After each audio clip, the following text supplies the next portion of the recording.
Quiet on set. Picture is up. All right, roll sound. Rolling. Roll cameras. Cams rolling. And 3, 2. Hey everybody, and welcome back to Hank's Think Tank. We've got a really interesting show today.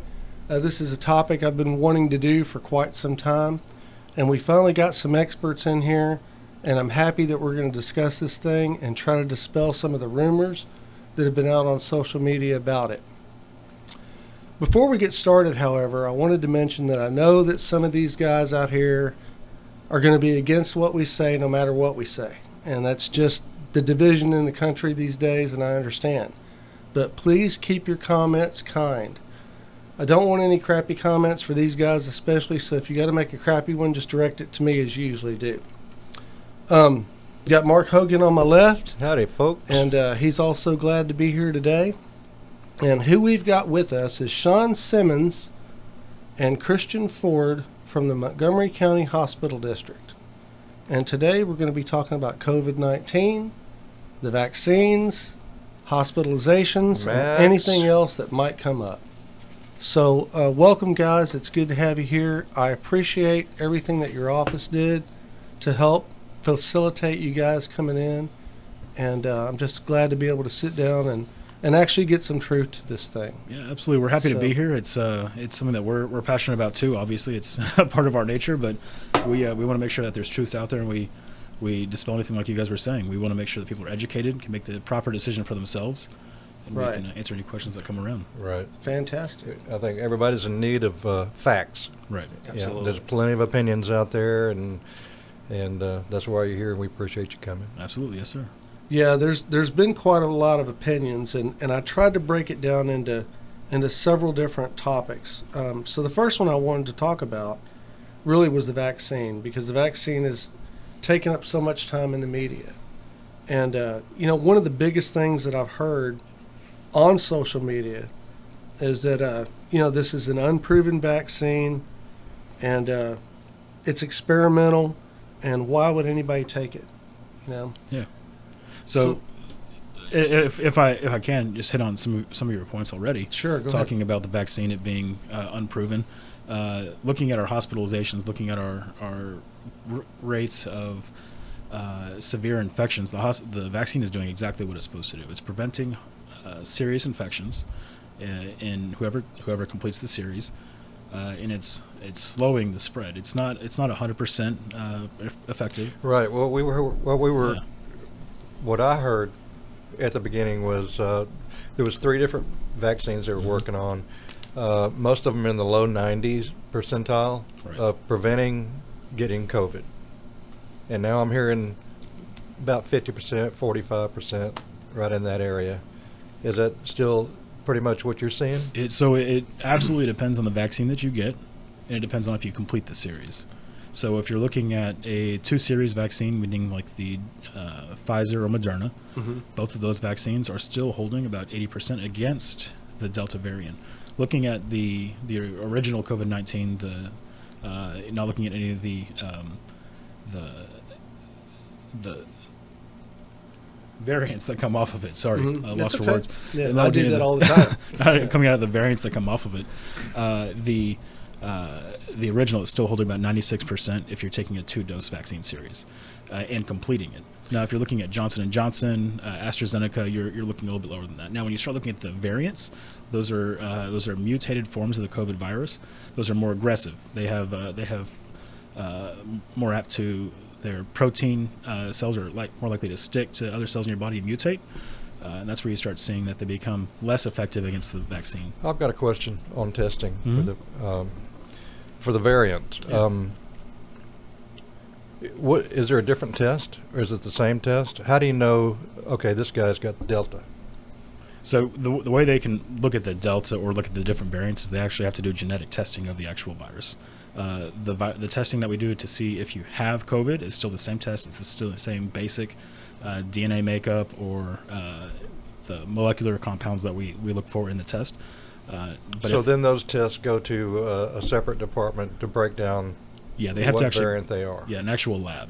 Right. an actual lab that specializes in DNA coding of viruses. Okay. So the majority But of the, COVID is still the foundational Right. of the virus. Yeah, so it'll if- probably always be, I would imagine. yeah, when you hear like COVID, when you hear COVID or somebody saying I have Delta or COVID, Mm-hmm. well, they're both the same thing. You still have COVID-19.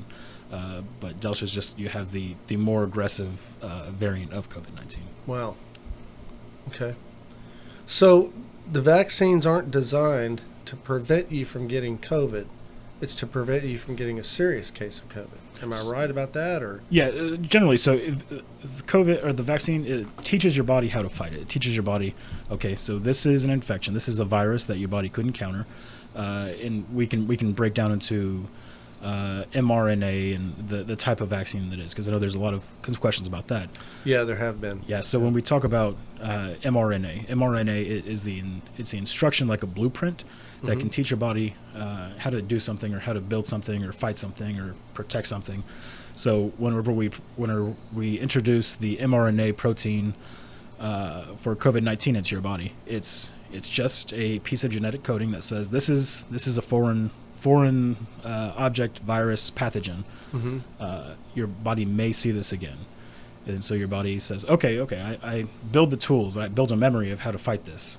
And then, you relax a little bit. And then when we bring in the second stage, you reintroduce it and say, okay, here's it again. Do you remember? And your body's going to say, okay, I got it. That's why, sometimes when you have the second phase, the second series, your body will be a little bit more exaggerated response to that vaccine. Yeah, I had a little bit. I kind of felt a little shitty after the second. Yeah, one, absolutely. So why the booster? So the booster is just reaffirming your body, saying, okay, you saw that once, you saw it again, understand that it's going to happen. And we're talking about maybe a booster or a third shot, just to remind again, saying, hey, you saw that a couple times, don't get lax. It's still out there. It seems like it just keeps progressing, though. And why do I feel like I'm 60, barely 60? I mean, barely. Sorry. Just barely.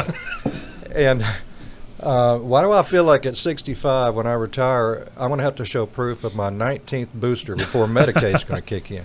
I mean, it seems like it's just going to keep on going. And I wonder also if natural immunity is not the best defense against this, as well as a lot of different things.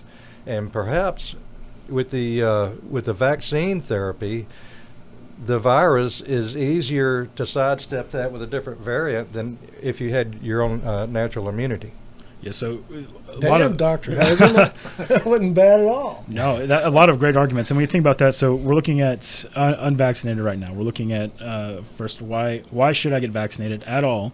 If we're looking at, we're going to have to keep on doing repeat boosters, things like that. If we're looking at down the line. Well, you can see why that would be. Get the shot, Yeah. go back to normal. Well, get the shot and get another shot. Well, get the shot, keep on wearing a mask. Right. No, and I completely understand, because 2.5 years ago, we didn't. This wasn't on our minds at all, and we're still Right. learning. A year ago, we were learning about the vaccines. We were saying, okay, we're probably going to have to do a vaccine. Now this year, we're saying, okay, we did the vaccine, we're going to have to do it again. That's the nature of going through a pandemic and learning as we go, and that's why we're trusting with the people that are doing the research and the backgrounds that are the foremost experts in virology and pandemics to make those decisions, and that we can follow their lead. But the focus of being in the middle of it whenever the virus is very, very high risk in the community, it's in the hospitals, is that right now we are flooding hospitals with COVID patients. Right. And that's the problem we're running into now, is the vaccinated people that are getting COVID, they're not in the hospitals. They're very, very low percentage. They're preventing those high risk, high intensity infections. Now, when we have unvaccinated in the hospitals, that's taking a bed from anybody else. So if we have somebody that has a heart attack, has somebody that has a car wreck or a stroke, something completely independent of COVID, and we get to a hospital and they're out of beds, then that's creating a larger healthcare crisis. We look at what happened in Italy this time a few months ago. Yeah, Italy was bad. Yeah, I don't believe we're going to get to that point, but it's still it's a more extreme example of something that could happen here, where if you have a medical emergency, a completely independent, and you show up at a hospital, they say, okay, well, we have no doctors to treat this, we have no rooms to take. Because we're it to. full of COVID patients. Right, and it's not a fairy tale. Well, That's happening right now. Lena Hidalgo, the Harris County judge, just came out either earlier today or yesterday and said that the problem, her interpretation is, the problem is not hospital space, the problem is nursing staff shortage. You seeing that too? Absolutely. In addition to, Yeah, so there's absolutely twofold to that question. So we see like at one of the hospitals in the region, they have military style tents in the parking lot because they have the facility, or they have the staff. They don't have the facility, so they built tents in the parking lot to hold people until they can get them enough space in the hospital to bring them in. Now on that same hand, you have the facility who has beds, they have space, they have floors.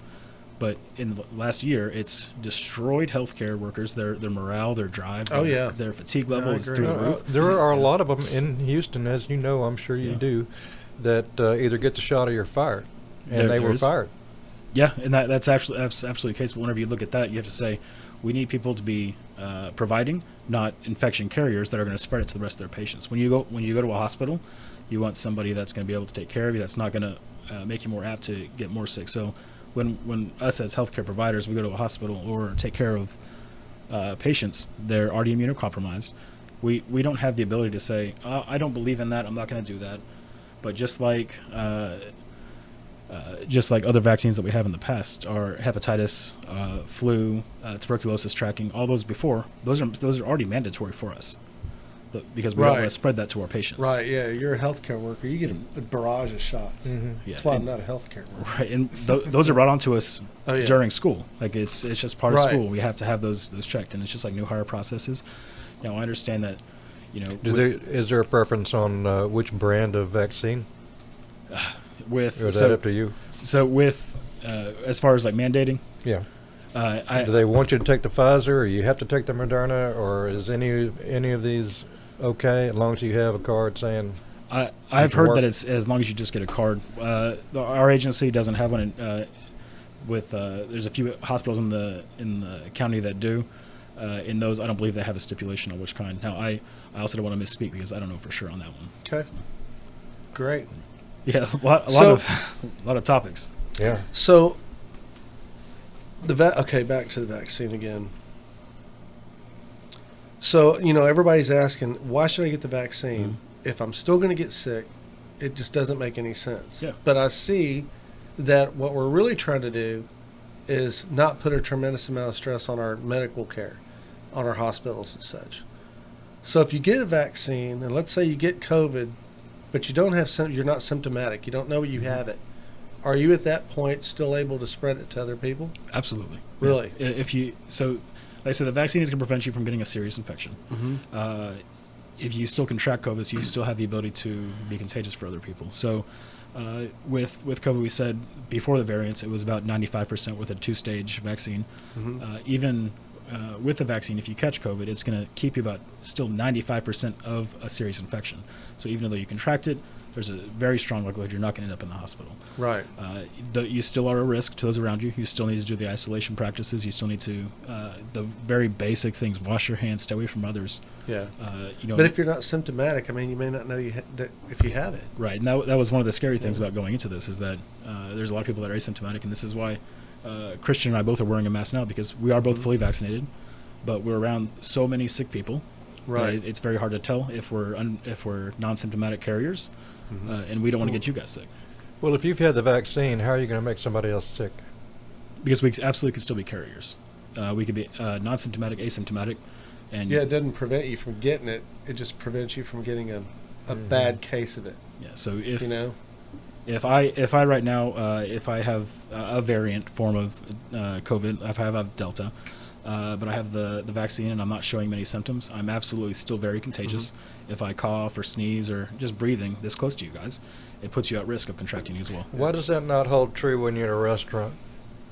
Tell me the common sense on that. So when we're at a restaurant, we're thinking, I'm going to sit at my booth and I'm going to sit at my table. My major risk is those at my table.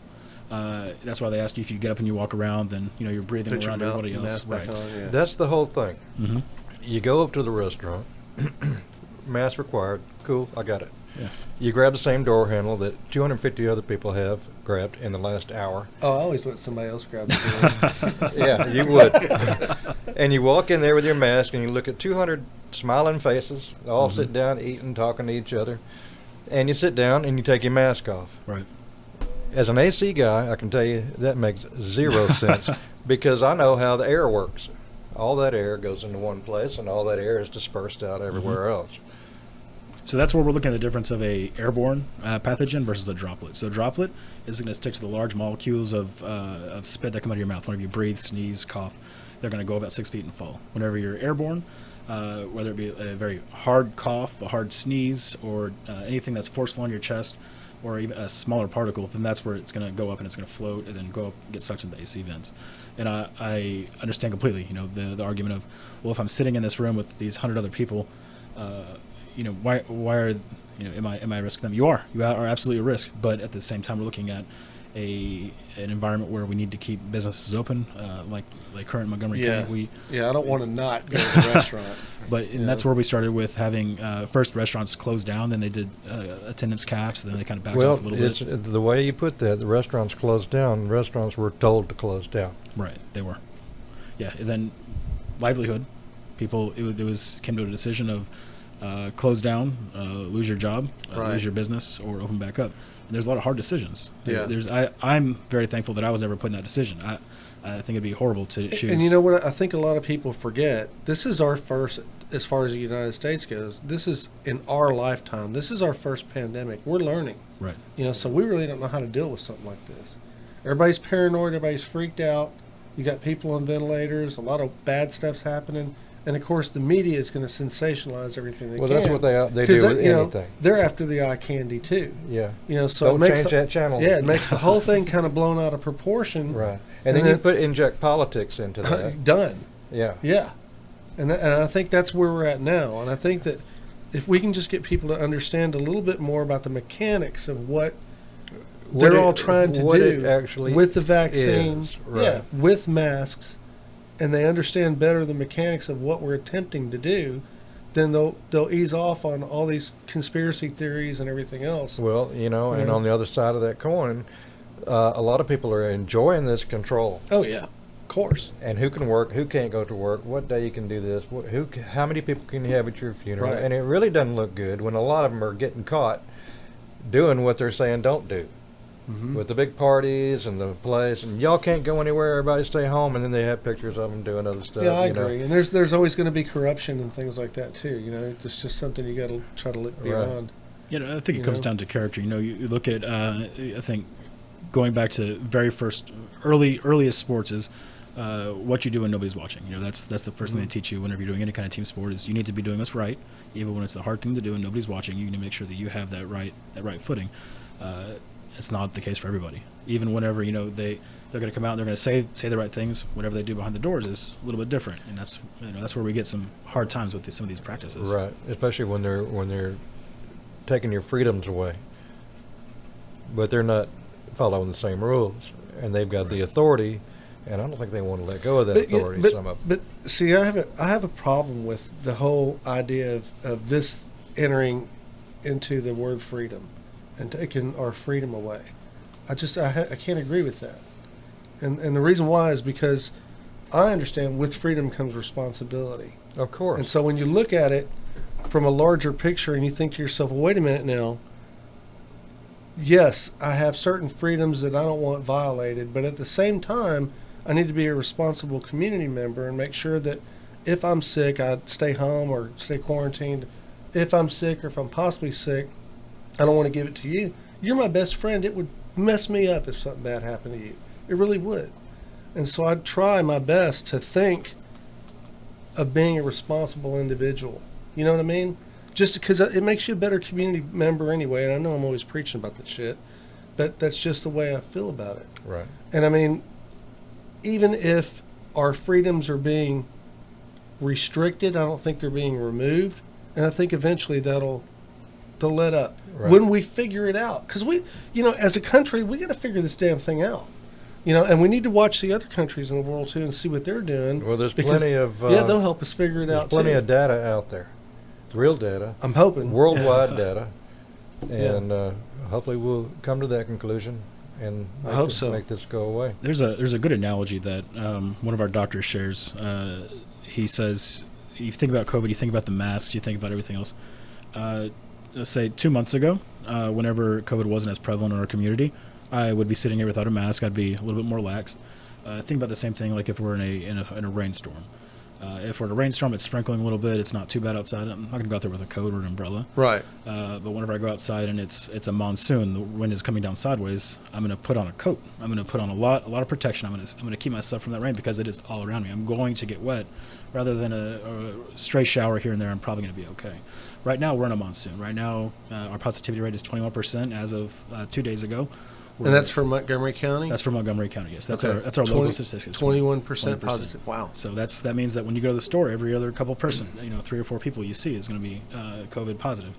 And so with it being... Okay, so I'm confused. Yeah. So is that 21% of people being tested or 21% of the population? Of tested, yes. Sorry, of tested. Yeah. Okay. So you go to a store. I apologize. So you go to a store and you see a couple people that are that are sick. Somebody that's got a sniffle or a cough. If they end up being they're tested. still going out. Right. Yeah. We went to the store the other day and there was a child during school hours. And the mom was joking about how she got to stay home because she's on isolation. Yeah. Not the best idea when we're looking at a public health disaster. Right. But still, we need to make right choices. Now, going back to the analogy, like with us being in that monsoon, it makes sense for us to be masking up a little bit and taking a little more precautions. But in a couple of months, whenever we're back down to a 2% or a 1%, hopefully we get to that point relatively soon, then we can be more lax. Well, haven't other countries had the Delta come and go, and shouldn't we kind of expect that too? That is, yeah, and we're following closely the European models. So that's going to happen. We're just at maybe we haven't peaked yet, but we're on the way, and then it'll go down. We're following the models. We're likely at a crest, and we'll see it come back down the next month or two. Wow. A friend of mine had I was talking to her on the phone on the way over here, and I told her, what was going on. And, is there anything you want me to ask? And she said, yeah. And so I'm going to lay it on you. Mm-hmm. This is from my friend. Can you use your name online? Jennifer.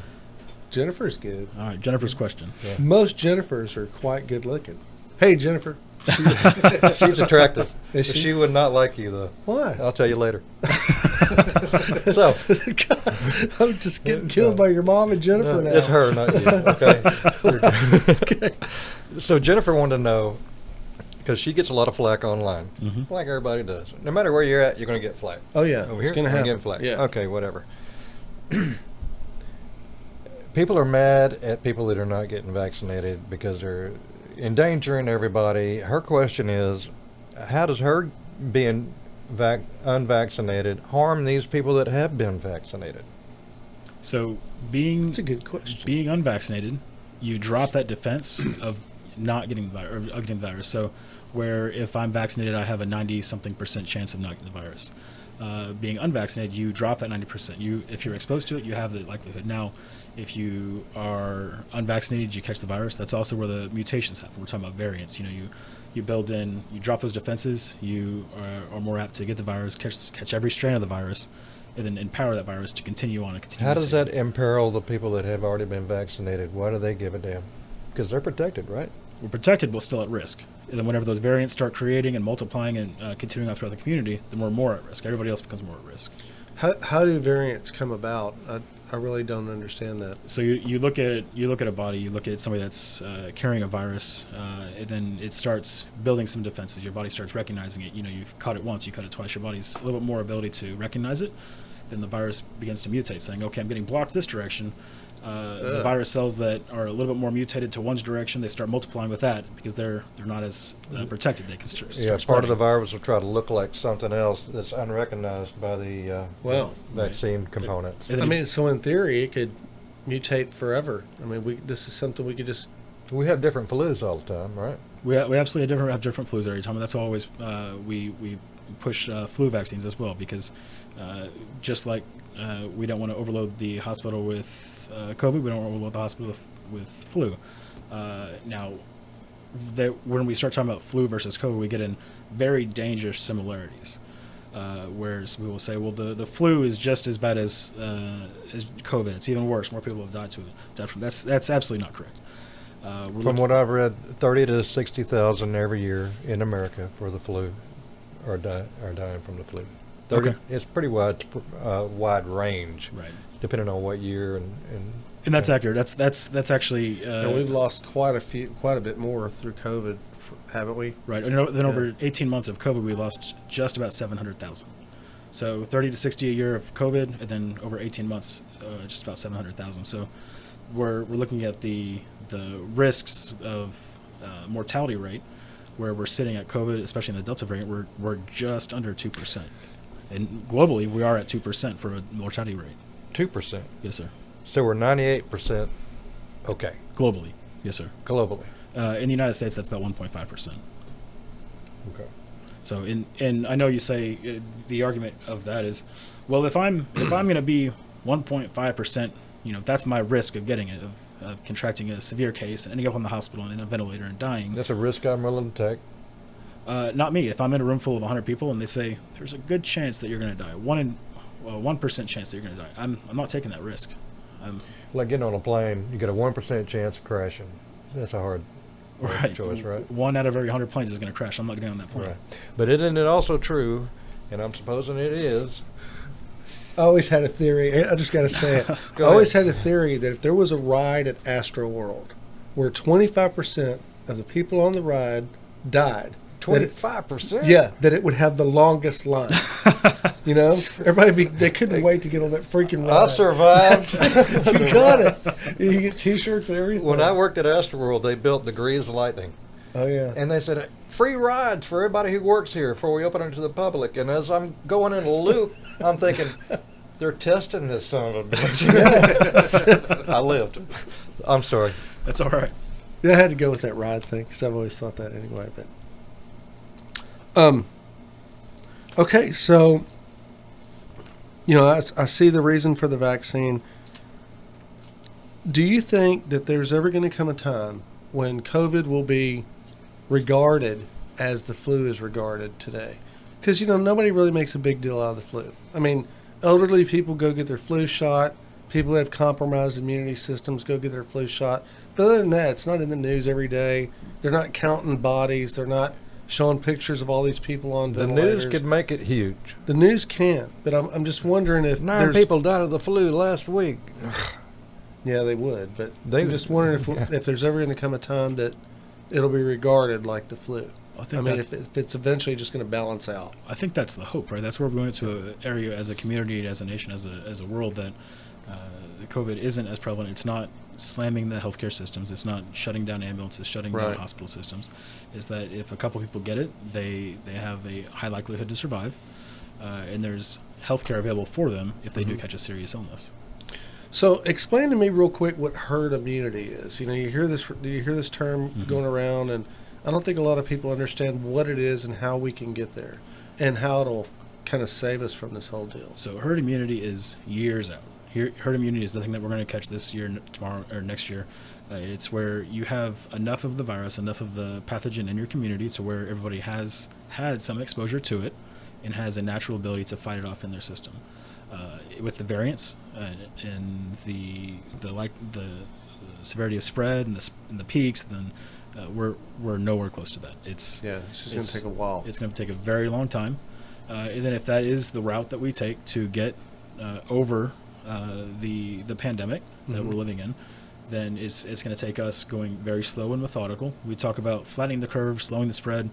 Those terms are coined to prevent healthcare outages, which is what we're flirting with daily. Right. Whenever we're flooding the systems. So where we get with herd immunity is if it's the route we get to get through the pandemic, it's nothing that we can do overnight, because we're going to have a very rough time of it.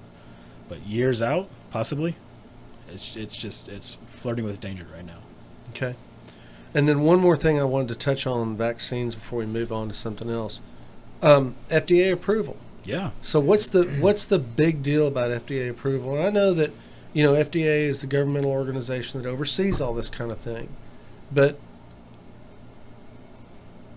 how close? Number one, how close is Moderna and what is it, Johnson & Johnson from FDA approval, and how come Pfizer got pushed through as quickly as it did? So Pfizer, because it was pretty quick to get FDA approval. I've heard normally it takes years. And is it truly FDA approval, or is it FDA approval to continue with the emergency authorization? So it's full FDA approval now for Pfizer. With Moderna, it still has the emergency use authorization. Same with Johnson & Johnson and AstraZeneca.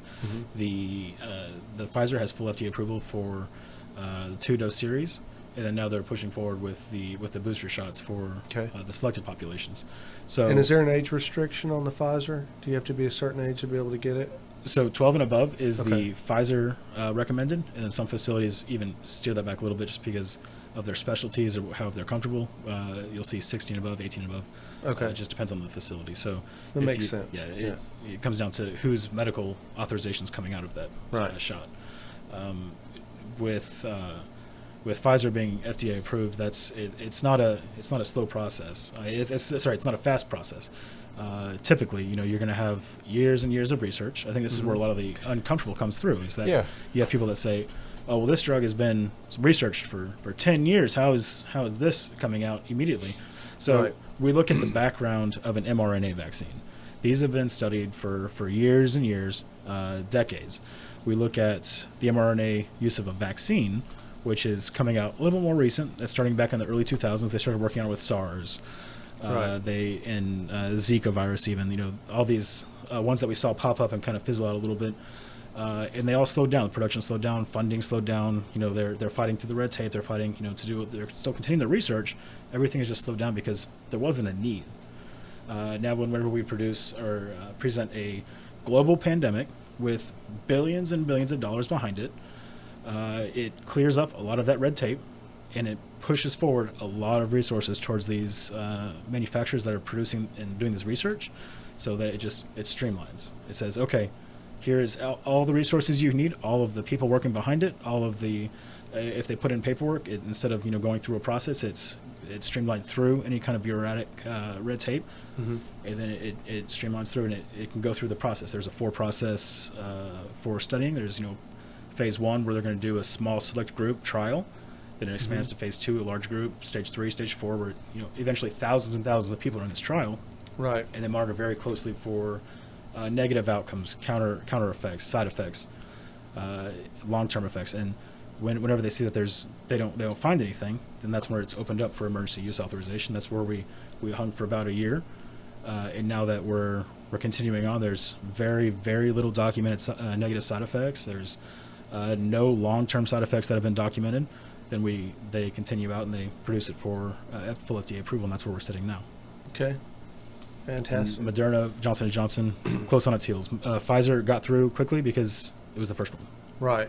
And I expect that Moderna and Johnson & Johnson will be shortly. The side effects that I've heard and read about Pfizer, especially because I'll be getting the shot this evening, is there was a small amount of heart problems. And I can't remember the medical name for it, myocardia or something like that. Myocarditis. That's what I said.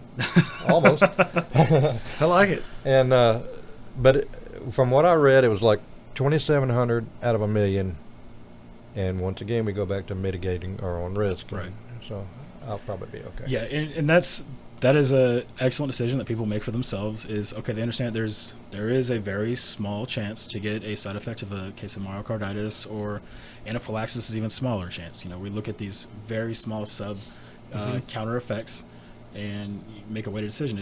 Do I want to take this 1 in or 0.01 in 1 million chance of catching this side effect, or do I want to risk the chance of a severe infection of COVID-19? I know I made the same choice for myself. I'm going to take that chance of taking that minor side effect of minimal chances versus possibly contracting a severe infection. If you read that little booklet that comes with any medicine that you get prescribed to you, it'll scare the shit out of you. I don't care what it is. Blood pressure stuff, or like I take a statin drug for cholesterol. Right. And you get to reading that, and you're like, oh my God. Statins are actually pretty cool, though. I take statin, too. Yeah? Yeah. Only the cool kids take statin, man. Yeah. Statin They brothers. make your legs weak. But it's all kind of stuff in there. Your eyes are going to fall out. You get sudden and severe diarrhea. Your elbows are going to turn orange. And So it's in the very statin. small cases, Sudden severe diarrhea. I like yeah, it. from just out of nowhere. Could happen anytime. Looking forward to that. That'll be great. It's only 3 or 4 cases out of 1,000. So what's our current vaccination rate? I think the last time I looked, we're just below 40%.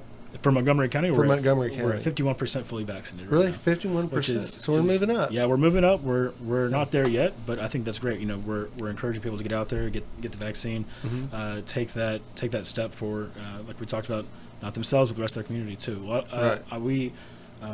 We helped a lot with the drive-through vaccine site in Montgomery County early this year, and people were crying. They were so happy because they said they haven't seen their family in months since the pandemic started because that one person had cancer, that one person had an autoimmune disease where they couldn't risk the COVID infection, and now they felt with the vaccine that they were able to see those people again. Yeah, that's And good. That's where we're taking these steps as a community a little bit further to get back in. Well, I got Moderna back in April. As soon as it was out, we pretty much made an appointment to go do it. Mm-hmm. And my thinking was this was my entire reasoning around it. And, I'm on Facebook and we do a lot of social media. My wife's really big into social media. So we saw the political polarization and everything else about COVID, about the vaccine and all that. But the question that I asked myself was, do I trust the medical community? And after all the stuff I've been through in my life, and I do, and that was the decision I made. I said, I trust them enough to where I don't think they're going to make something that's going to hurt me. They're just trying to turn this whole thing off or do the best they can. And we're learning about it, and this is still all early, and there could be an error, but at 58 years old, how much farther do I have to go? So I didn't have any concerns. And I trusted the medical community, so I went out and got the shot. And the booster is going to be okay. I'm not too concerned about that. I'll just go get it done. Well, wonder what kind of long-term studies have been done on the booster. Not even long-term, but putting more of that into you. And see, I'd be willing to be one of those people if they wanted to study to find out if I've had any effects or whatever. I'd do it. And that's already happened. So- The booster studies have already been happening. So Well, I know. we're looking about 8 months out. Is whenever you're recommended to go get your booster. Just like people that were in those initial trials, they were introduced. Okay, let's start a trial for the booster and see how the efficacy works from that. And I think you make an excellent point. Is that one of the things that I really enjoy is getting on Facebook and seeing that somebody says, well, I don't trust the science. Every time I see that, I'm like, there's a scientist. Why aren't they working for Pfizer or Moderna? It's that I trust the people that have done their entire life's work doing virology, doing pandemic response, doing everything that comes down into making a vaccine, making these very hard decisions, and working day in day out for these decisions. If they put their entire life's work behind this vaccine, I'm not a person to argue with that. Yeah, exactly. What do you think about the therapeutics that a lot of scientists have said works for them? And they've done studies on those too. Ivermectin, hydroxychloroquine, which became a bad word because Trump mentioned it, right? Which screws up everything as far as a thoughtful debate and study on something. Yeah, politics does that in general. If you put a party line behind any Exactly. intervention, Yeah, it doesn't matter what it is. it's Doesn't going to matter what it's polarize about. it. Yeah, it's That's going to right. polarize it. So what do you Chocolate think cake about the versus vanilla cake. therapeutics? A lot of people are saying that there's a lot of success with those, but you can't make a shitload of money on it. I know So they're let's doing- do it this now way. they're doing antigen therapy, right? So they are doing antigen monoclonal antigen infusion. So we're looking at let's talk about hydrochloroquine and ivermectin. Thank you. So we're looking.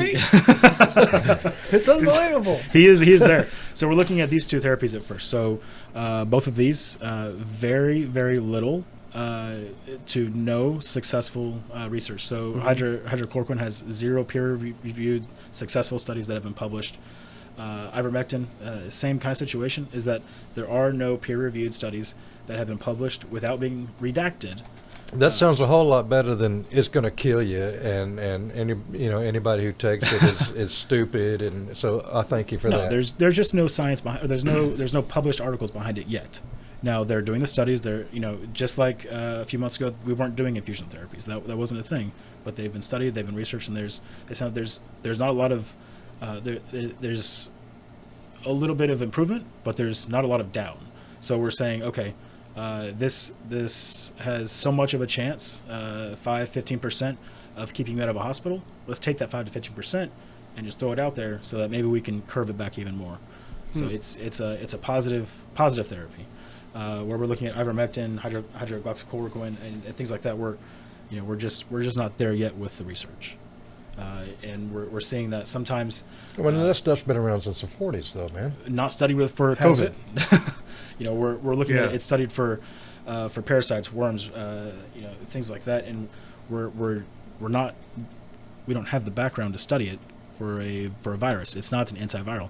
It does have antiviral properties, which is where I think we start getting into giving it for COVID, is because in a very, very dangerous dose, it can stop the multiplication of the virus cells in their infancy. Where we get dangerous, though, is we look at poison controls that are coming out right now this week saying, hey, we're getting a lot of ivermectin toxicity calls. There's an issue. Wow. So that there's people are doing their own research. They're saying, okay, well, I can just take all of it and I'll be fine. You're gonna lead yourself down an overdose. You're gonna lead yourself down a very, very dangerous path where you're taking medicine, you're taking science away from the scientists and putting it back in your hands. If I'm a tradesman, I'm not gonna take that kind of risk myself. I'm gonna let the science community do its work, and then eventually, if it's recommended, it'll come out. Even if it's a small improvement, like the infusion treatments. Infusion treatments, they do play a role. They prevent hospitalization. They give your body kind of a little bit of a boost to fight the infection. Not for everybody, and there are some side effects. But we see that the positive, very much so, outweighs the negative. That's why we're going to start leaning towards it. We're going to say, okay, well, this is an infusion treatment that you can get it, you can go take, and it make you go to the hospital. Just like the vaccine we're seeing, it plays a role. It keeps you out of the hospital. Right. So what about as a preventative measure, as far as vitamins and things like that go? Have there been any studies that can prove or disprove that that'll help? Immunoboosters and things like that. Healthy body, stay out of the hospital. You keep your body healthy. That's you always do a exercise. plus, yeah. The people. Man, he said exercise. They keep saying that. Right. Comorbidities are going to increase your chance of contracting a serious infection and having a hard time fighting that same infection. So people that are taking the vitamins, that are going out and exercising, keeping their bodies fit and healthy. That keeps your immune system. Yeah, it makes you ready to fight it. Yeah. Right. Yeah, I For take my anything. Flintstones vitamin every day. Yeah. The Barney Rubbles are the best. Man. Yeah. They do it for me. All right. So I think we kind of beat the whole vaccine thing to death. Mark, do you have any additional questions you'd like to ask about vaccines or? No. How big is the needle? It's huge, man. It's about that long. Shut up. How big is the needle? It's like the regular size needles. Regular sized. Yeah, you'll see it very shortly. Yeah. No, I won't, because I'm going to be looking the other way. So, All right. So I'd like to move on to masks. So masks, just to be blunt, masks piss everybody off. Yeah. I mean, if there's anything more controversial that I've seen in the media, it sure hadn't been as much as masks. I have yet to I see mean, people have gone to court, you name it. I mean, it's, I have yet to see a study, maybe you can correct me, that showed that masks do anything. Those masks right there are just like the mask I've got right here. Exact same thing. These prevent droplet spread. So where I'm talking to you, all the droplets that are coming out of my mouth are stopping at the mask. They're not stopping my breath from coming out the sides. They're not stopping the breath coming out the bottom. They're not an N95. There's a difference. We're talking about N95 versus surgical mask. Then we start talking about cloth masks or bandanas or things like that. So how small of a particle would COVID be carried in So we're looking to infect someone? down So the like the breath that you said Right. comes out of the side. Could COVID be in that, and it could kind of make its way over, and I could breathe it in? And, I've got a visual. and with that, You can answer it while I give you the visual. These are steam droplets, Right. which are bigger, I would assume, than... And you're absolutely aerosolizing. So right now, whenever you take any kind of, if you do an albuterol treatment or you do any kind of vape or whatever, so you're aerosolizing out, and that's the difference. That's the big difference we're talking about. Is we're going down to microns now. So 0.3 microns is the particle size for a COVID-19 virus. So it's going to attach onto those very little particles of humidified air or droplets that are coming out of your mouth. And now me sitting here just like this, everything is stopping right here. Whenever we humidify or we aerosolize, it's going to come out and it's going to spread all around. But you see, just like he did it again, go ahead and do it one more time.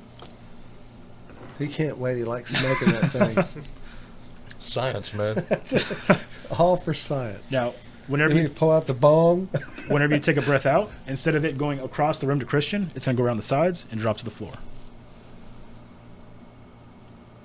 And just like that. You've kept all of your expelled virus, your pathogens, are right on you and not across the room. What if the AC was on the other side of the room? That's what you're saying. Yes, sir. So that makes sense. So the mask isn't to prevent me from getting it as much as it is to prevent me from spreading it. Correct. Now, Okay. and that's because these masks, the surgical masks, and we're going to do face coverings, cloth masks, that keeps everything that I'm expelling close to me.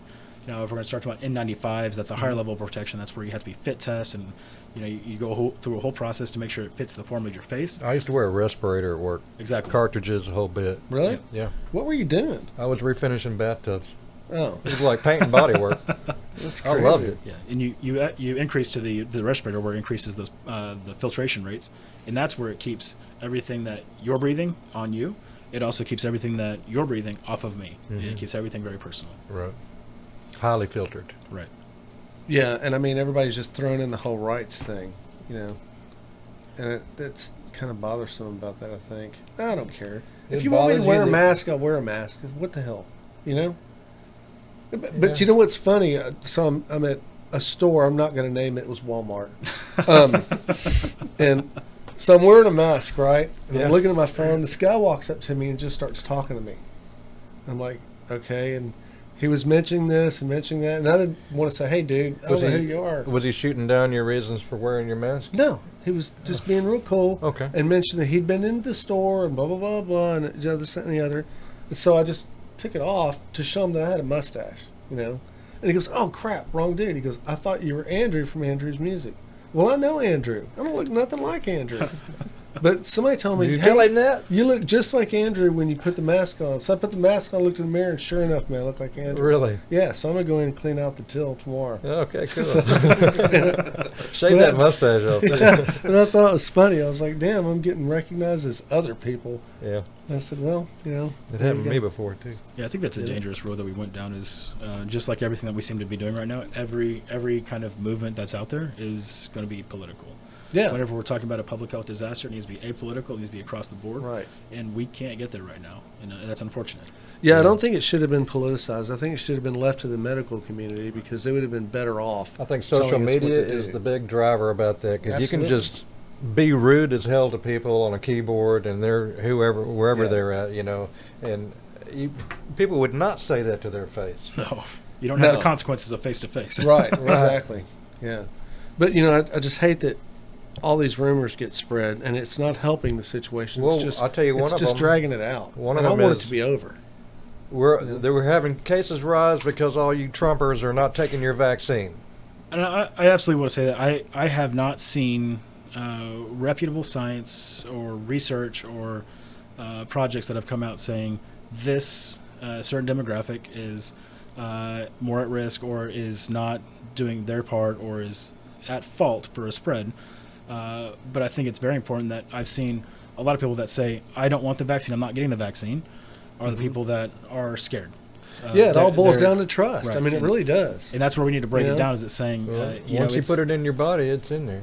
well, Yeah. it's unfortunate that I think one of those comments is hurtful to the argument, saying, well, this demographic is not getting the vaccine and it's their fault. Well, I think that hurts the argument at the same time because that's putting it right back on the political spectrum, saying Exactly. well, this is why, and we can't be taking those arguments. It has to be, well, as Americans, as humans, we're going to do our part, whether it be taking a vaccine or if I don't trust it, I don't feel comfortable with it, I'm not going to do it. Then doing that for you, but then also taking your part as well of slowing the spread a little bit more, put on a mask, stay a little bit different or distance, not different. Yeah.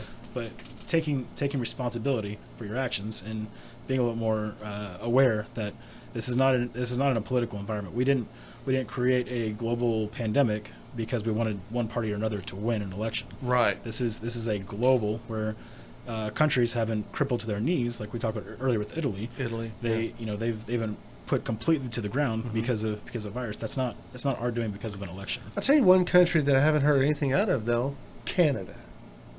Haven't heard anything about Canada and COVID. Nothing. They were very strict. They still are.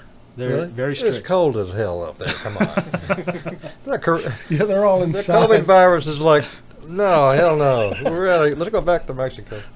They're all inside. Oh, Yeah. Canada. The Guess Who is also from Canada. That's a plus, man. For Canada. Burton Cummings, yeah. He's got a thing about Canada. I hate I'm Canada. trying to make this real short, but I found something good about Canada, and I wanted to share that with you. Well, thanks. I appreciate that, and I feel this much better about Canada. We're getting there. Kiss my ass. All right. Okay, so there's been some, and I haven't seen a whole lot of this, but I have seen some about it being dangerous for pregnant women to wear masks. Now, I don't understand why it would be, but is that just one of those rumors that have come out and To wear a mask or to get the vaccine? to wear a mask? I haven't heard that. That's Okay. that's false. Yeah. Okay. There's no increased risk. Now, when we start talking about where dangers come in with getting masks, I've heard that too, where people say, I can't wear a mask because then I'll get sick. The Yeah, I would mask- think if you have asthma or something, it may affect it a little bit. So especially if you have asthma, that's maybe a little more prone to pathogens or sensitive asthma. Mhm. But that's where you need to make sure that you're changing your mask, because just like I'm sitting now, if I'm breathing something in, if I'm breathing some kind of germ out, like the mask is doing, it's designed to catch it. Then when I take a breath in, it's going to breathe it right back in. That's why it's important. Just like when we're washing our socks or underwear, we're changing and we're washing. If you have a cloth mask, you're washing it after use or after a day or so. You change masks. If you have a surgical mask or a disposable mask, then you dispose of it after a couple hours or after you're done using it. Have you noticed that about 30% of the people I've seen with a mask are not wearing it right, Yep. or they pull it out of their back pocket, Right. Well, what's hanging wrong with out over pulling it their out nose? of your back pocket? Most people's back pockets are real close to their hind end. I'm just saying. That's true. But there's nothing worse than someone scolding you and their mask is right about here. Right. Yeah, not covering their nose with it. No. And you wish you could educate all of them, saying, I appreciate you going through the effort of putting the mask on your face. Where you're wearing is not appropriate. And especially when those people are going to be the hard ones that are coming up saying, well, you need to put a mask on when their mask is underneath their nose. Yeah. Well, Is it not true? I don't know for sure, but it stands to reason, watching the guys in the virology labs with their hazmat suits, head to toe, with contained air, and a vestibule to go out. Is it not true that the virus can go into your eyes as well as your nose and mouth? any kind of droplet. So where I'm sitting and I'm talking to you, if I'm gonna talk at your face, real close, there's a possibility of droplets getting into your eyes. Your eyes have natural abilities to fight off pathogens, just like if it was any other kind of foreign substance that went into your eyes. The tear ducts are going to wash them right out. It doesn't go into your body. It doesn't get absorbed. It's going to flush right out. Now, there is a chance where if we go into your eyes, it gets stuck and it gets absorbed through one of the ducts, then you could contract, but it's very, very slim. Gotcha. Do you think it's traumatizing for kids to wear a mask? I think the way we approach that is traumatizing for kids. I could agree with that. It's very easy to go down that path of if I'm going to I have school age children. Mhm. I send them both to school with masks and I say, hey, take your mask. If you wear them, great. If you forget about them, just try to remember it. They're in Right. a class. They're very vocal with me saying, we're the only people in the class that are wearing masks. I get it. It's okay. Now, on the other hand, if I don't send my kids to school and I say, don't you wear a mask, and you criticize anybody that you see in a mask, then that's where we start stepping up the bullying aspect, or we step up that criticizing. Same thing if we're in a store. If we're walking around the store, we're taking our kids through the aisles, and we see somebody that's in a mask, and we say, oh, look at that nerd or whatever, disparaging comment towards that person wearing a mask.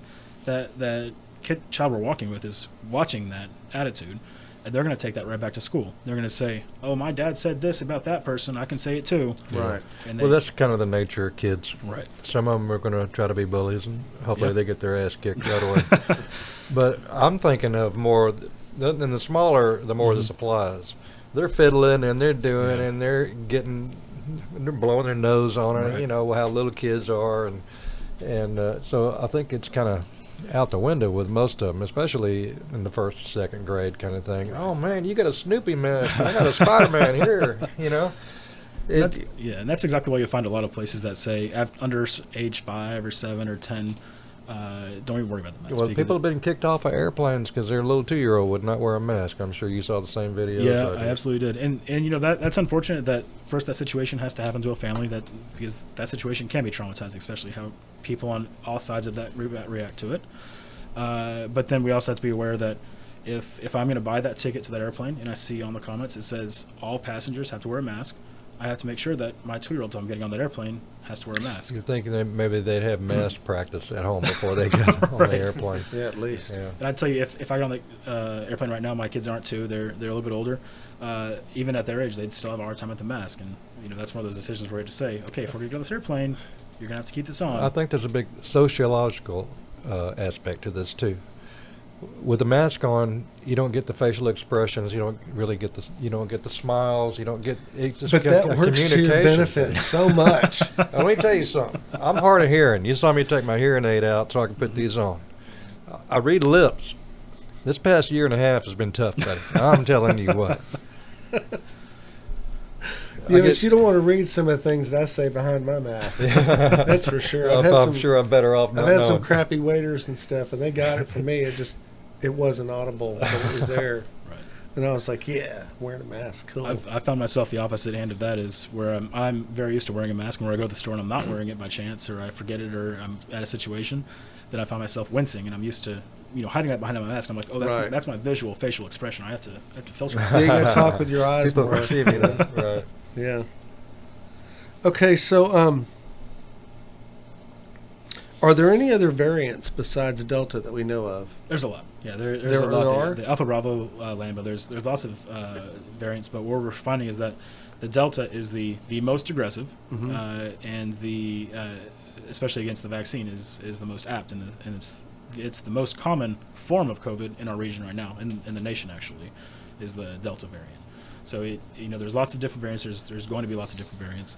It just depends on which is the most aggressive. And so I guess different variants will attack different parts of the body, or act in different ways. Well, it's respiratory. Because I know that Delta is really hard on your respiratory system. So all of COVID it attacks the same way. It attacks the same receptors as the alpha receptors in your body. Okay. Where you come a little bit different in the different variants is that either there are protein spikes on the side, or a little bit differently shaped that can attach onto the different cells a little bit better, or their ability to morph into the body, or whatever the situation is, and that's where you can start finding it. So they all do the same basic functions, attacking the alpha receptors. That's why you'll find some patients that have loss of taste and smell, the shortness of breath, Right. and a lot of times GI even, because we have a lot of alpha receptors in our GI tract. So where you find those receptors that are inflamed, they're in distress, those ones can be irritated. So we're looking at respiratory, GI, everything in pretty much the nose, mouth. Wow. That's interesting. Is antibody testing pretty prevalent? I mean, can I go run and get one, see if I've already had it? Because I think I have. Yeah, you absolutely. I saw one at Kroger the other day. Yeah. It's just a little kiosk, and it's just a mouth swab, I think, and then you, I don't know, put it in the machine or hand it to somebody or Well, something. would you get a They little were card out, for but- that? For the people that are screaming at you for not doing what they want you to, you can say, I'm good now?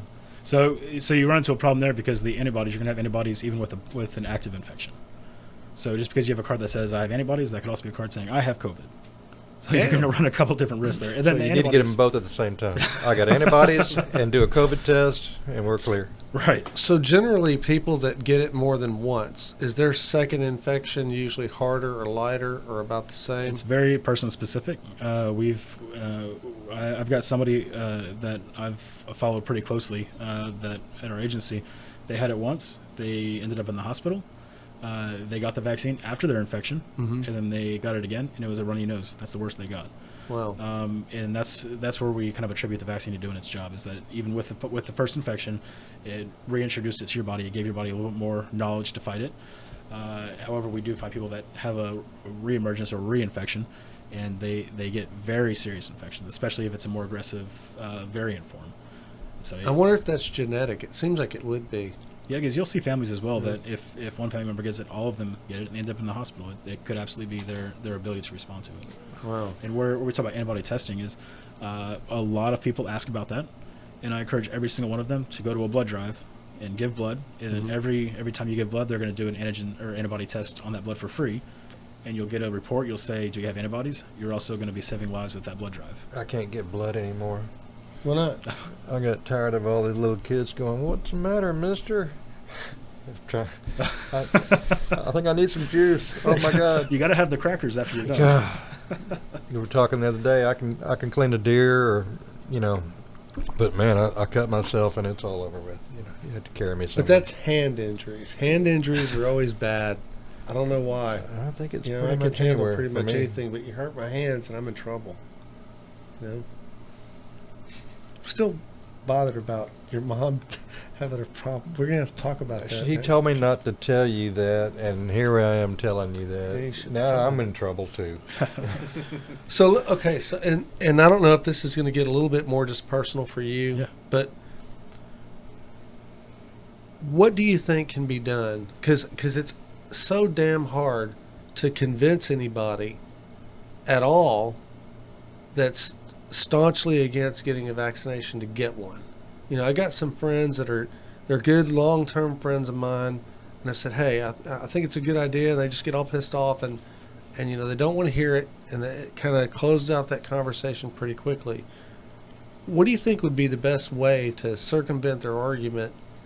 And even the guys that you try to hit them with science, they've got their own idea of science that they come back on. So that's where I've had my issues with trying to convince people to, do the right thing, get yourself vaccinated, protect yourself, and help to protect the members of your community too. Yeah, that's a great question. I wish I had the absolute answer. Yeah. Well, I know one thing that seems to have worked pretty well in Harris County is that $100. I was overwhelmed. I was like, really? That many people turned out? Yeah. I mean, there was a long line. Do you think they're going to institute something like that in Montgomery County? I know the Commissioner's Yeah. Court has talked about it recently, so I can't speak to them. Personally, though, I hope that whatever incentive we can throw at somebody to get a vaccine is going to work. I do find, because I work heavily with our agency and all the fire departments and police departments in the county about their infection rates, their vaccines, all that kind of stuff. What I find that works really well is that if I'm going to go up to somebody and tell them you're wrong for not getting a vaccine, then I just lost them. They're Yeah, out. of course. Yeah, as soon as you said you're wrong, it's done. Yeah, they're going to close up. They're going to say, "No, I'm right. I'm pretty sure I saw it on Facebook," or Right. whatever the argument if they're uncomfortable. But if you approach somebody and say, "Hey, let's talk about the vaccine. Why haven't you got it?" and they say, "Oh, I'm not comfortable with it." Okay, let's talk about your comfortability. Let's talk about what science you've heard. Mhm. And we'll walk through it together, and we'll talk about the risks. We'll say, "Oh, I don't want to get it because I don't want to get an allergic reaction. Or every time I get the flu shot, I get a flu." Well, let's talk about the vaccine and why that's a little bit different. If just like if we're getting a vaccine for COVID, there's still absolutely the chance that you can get COVID at the end. But your chance of ending up at the hospital, you've eliminated almost 95%. Yeah, I don't want to go to the hospital with COVID. Especially right now. I've got a friend right now who is on a ventilator and had to get intubated, I think 2 weeks ago. And so now they're wanting to move it to a trach. But before he got intubated, he signed a DNR. And so they're concerned that if they move the vent from intubation to the trach, that he'll code and they'll lose him. So, I mean, it's real, And there's still some people out there who don't even believe that is real. Yeah, and I'm very sorry to hear about your friend. And Yeah, that's terrible. If you ask any healthcare provider right now, they're going to say, "Oh yeah, it's there. It's real." And where we start getting into arguments about that is that even simply believing in COVID is a political statement now. It really is, yeah. And that's a major problem.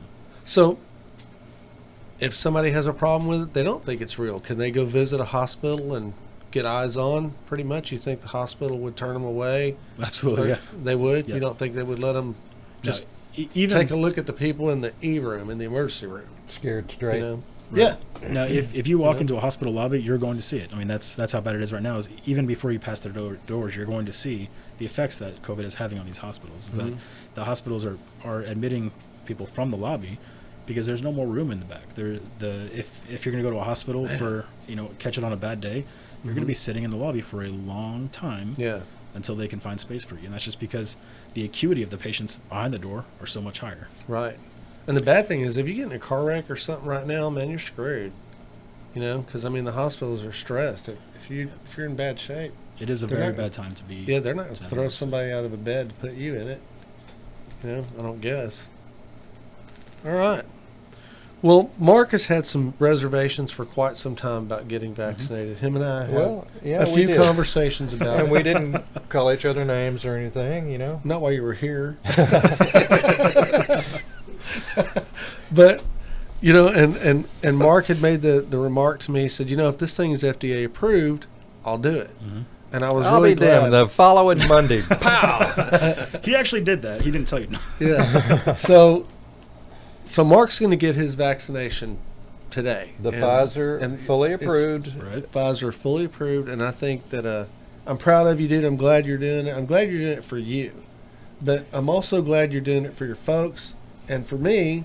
Well, Not that you would infect either of us, but if something happened to you, it would kill us. well, that was So- my hanging up point. Was this whole thing was experimental, and it wasn't FDA approved. Yeah. FDA has made some mistakes in the past. I'm not going to hold that against 3, them. 6. 9. My turn. 12. But yeah, that was my hang up. Was it was not FDA approved. It was all experimental kind of thing, and so that argument has been taken away from me, Yeah. and it makes a lot of people close to me happy. And that's absolutely fair too. Yeah, and I would like to say to everybody, this decision is upon you. I'm doing what's right, I think, for me, and everybody make their own decision. I hope this podcast helps answer a few questions. If you do still have questions, put them in the comments. We'll make some phone calls and get you an answer. And these guys will also be monitoring the comments as well, and they'll answer too. So if you've got questions for these guys, man, put them out there. Right. Because what we want to do is we want to slow down the rate of infection, get the hospitals to where they can perform again on a regular level. And while we have time to examine what's going on with this virus and figure out a better way to fight it and a better way to take care of everybody. And That's really what it boils down to. It's not a political thing, Right. not a left thing, not a right thing, A not a health Trump thing, not a Biden thing. Right. And it's a human cause to attempt to keep people from dying. You know, And if the getting Stones sick. come back around, we want to go see them. Yeah, Yeah. exactly. So you ready to roll up that sleeve? Yeah, I reckon so. Let's do it, man. All right, so Christian's going to come over here and give you your vaccine. The Pfizer vaccine that you're getting today is coming with a little unusual that we're doing it this time. You know, usually it's in either a drive-through site or something similar. So, but we're able, because of Judge Keogh and the Montgomery County Office of Homeland Security and Emergency Management called in some favors, and we're getting you the vaccine out here tonight at a special delivery. Thank you for that. Yeah, so that's how committed everybody is. Hats off to Judge Kehoe. yeah. By the way, your invitation, I haven't heard back from you yet. Hint. So, yeah. The girl that called me on the phone, we did the registration over the phone. She sounded so sweet. And at the end, she goes, "Okay, so do you know how to check in at the hospital?" And I said, "We're going to do this on the air, taping a podcast for everybody to see." She goes, "Okay, then." She was not impressed at all. Damn it. Well, she just hadn't seen the podcast. Once she sees it, she'll be impressed. She will see it too, and she'll Yeah. be calling me back because she's got my number. And I just want you to know that this is the first time on this podcast that there's been any bloodletting at all. There won't be any bloodletting. Are we going to get a certificate for that, or is that? There will be no bloodletting.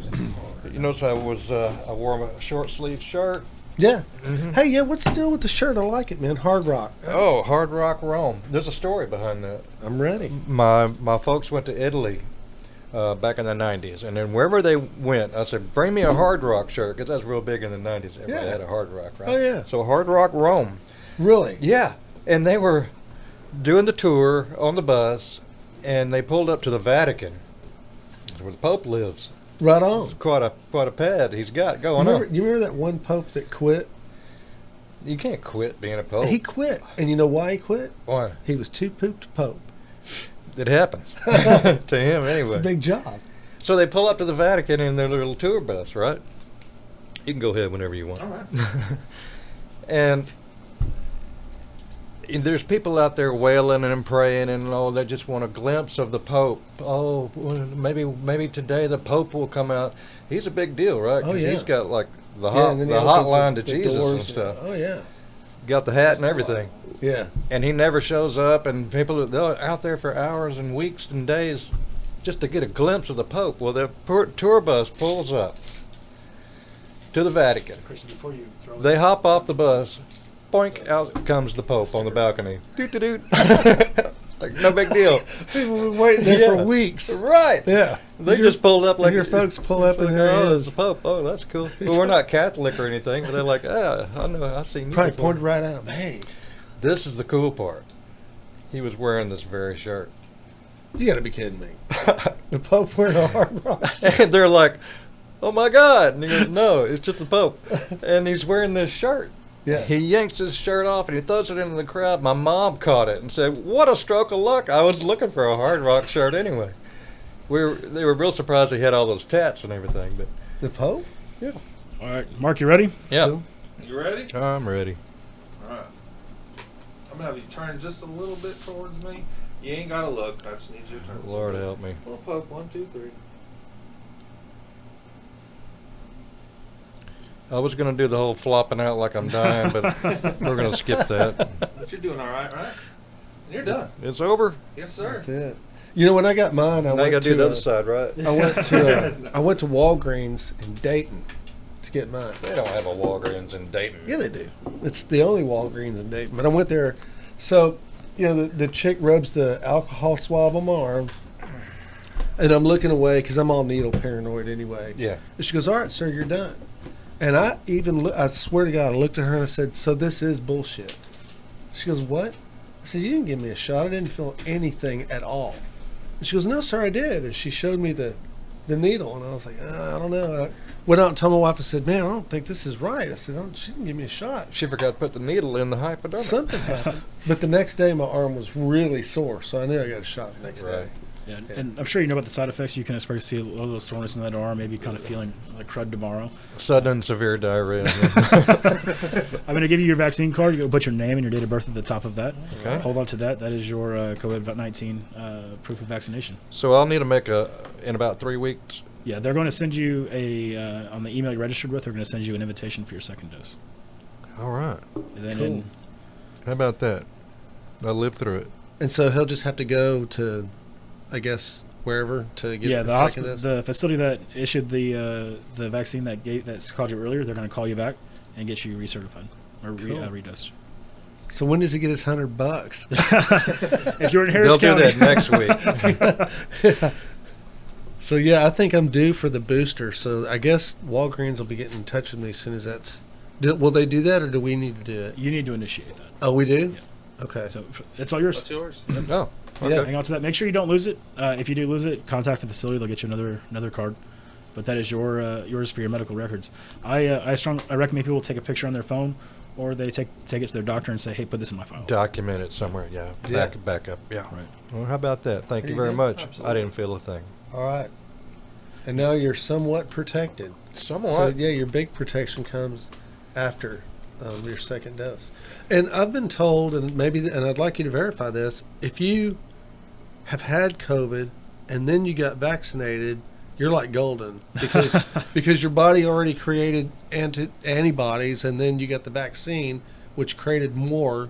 Am I right, or is that just You do have additional protection, but Mhm. that just depends on the variants too. We're looking at more different kinds of COVID and the viruses that are coming to your system, yeah? and then you are more apt to get those kind of variants as well. You're not always gonna be 100%, at least until we kind of figure out a little bit more.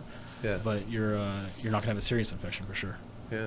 Are you all expecting additional variants? I mean, is this something that just normally happens? I would imagine it does. Looking at viruses, I mean, it's bound to happen. There's bound to Oh. be continued variants. Hopefully, we don't find any that are as aggressive as Delta, Mhm. or we have a understanding of it. So. And I think I heard that 40 million vaccinations globally have been administered now. Right, it's just short of 50 now, so we're getting up there, and it's Yeah. I think it'll ramp up And a you lot and you here think with that FDA approval. that Mhm. number alone would give us a lot of data. Well, There'd be yeah, a lot I'm sure of it data is. behind I that. would hope they're trading that those facts and figures back and forth. Yeah. I was hoping it'd make me smarter, but it didn't. Maybe a little. I think you were smarter before. You think so? Yeah. Oh, well. Well, guys, I appreciate y'all both coming in, especially administering the vaccination to Mark. That was a great deal. Yeah. I think we covered a lot about the vaccines. Is there anything else that you would like to say to the public out there? Or, Yeah, I want to correct something that I said just a second ago. Okay. That globally, we're actually just short of 3 billion vaccines given. 3 billion? We're looking at U.S. stats, looking at the millions, but globally, That's more than 40 million. we're looking at just short of 3 billion. Wow. I had to check my notes because it did not sound right to me. Yeah, it's more like 172 million here, right? 51 or 50. There's 331 million people in the United States of America. Have you met them all? No, but I do. No, but I do partially represent them. Okay. But that's on the Afghanistan thing, which we'll get to that. Oh, later. I just mean I thought I heard that there's a little over 50% in the United States. Yeah, and in Montgomery County specifically as well, we're looking at 51% fully vaccinated, and I think that's Okay. great. Just over 50. That's good. Yeah, and then to closing remarks is that we're happy that we could do this today for individually you. That was my big drive, was that I want to touch as many people as I can. Sure. With knowledge. But if coming out meant that one person got their vaccine, I'll do this every night, nonstop. My wife will likely leave me. But joking, you're saving lives. joking. I love her very much. But I think showing that Judge Keogh, the Office of Homeland Security Emergency Management, I'll plug them again, because they're doing these drive-throughs with the National Guard, almost rotation now, where all the commissioner's court is putting a lot of weight behind it, saying we need to get this out here. We need to do the antibody or the antibody infusions. We need to have the ability, if anybody wants to get a vaccine, they have a readily accessible route right here, able to go. So I'd encourage you to check out the Montgomery County, the hospital district Facebook page, the OEM Facebook page, and Judge Keogh's Facebook page even. All of them are continuously posting about these vaccination sites, continued updates about the rates in Montgomery County. And then there's also some good knowledge in there too, talking about West Nile or hurricanes. We're talking about the one in the Gulf right now. Right. So it's always good to have those kind of pages locked in on your feed. But Right. the best place to get science, actual science for COVID-19, vaccines, masks, and all that would be your website and those websites that you just mentioned. Right, and those are all Yeah. plugged usually straight from the CDC or FDA or Right. one of the apolitical routes of Right. information. And that's solid science. So Right. no hype, no sensationalism, the Right. truth. Yep. Yeah. That's Fantastic. that's where we followed our facts from day one, and they've followed us pretty straight. So Okay. we stand by it. Great. Well, guys, I appreciate what y'all do. I know that this whole thing has been really hard on you. I know you mentioned your wife a few minutes ago, and I'm sure there's been a lot of evenings you've been away from your family. And, we thank you for that. I know y'all don't get to hear that a lot because so much BS is on social media and all that, but there's a group of individuals out there who care, and we appreciate it. So thanks for coming in. Again, thanks for your department for facilitating this and getting everybody here. And guys, if you've subscribed to the channel in the past month, Mark appreciates it. I'm still a little upset because I want more subscribers, but we'll get to that in another podcast.